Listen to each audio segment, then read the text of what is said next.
Police ठाण्याअंतर्गत Manoli तालुका मानवत येथे शेतामधील बांध कोरण्यावरून पतीस मारहाण करत महिलेचा विनयभंग करण्यात आल्याची घटना 15 नोव्हेंबर रोजी सकाळी 10च्या सुमारास घडली।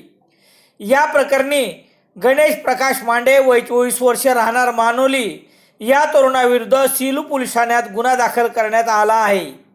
याबाबत पोलिसांनी दिलेली माहिती याप्रमाणे सेलू पोलीस ठाण्याअंतर्गत मानोली तालुका मानवत येथील महिला मंगळवार 15 नोव्हेंबर रोजी सकाळी 10च्या सुमारास शेतात जात असताना गणेश प्रकाशराव मांडे याने रस्त्यात अडवून तुझ्या नवऱ्याने आमच्या शेतातील कोपरा बांध का कोरला असे म्हणून या महिलेस शिवीगाळ करण्यात आली व खाली पाडून मारहाण केली।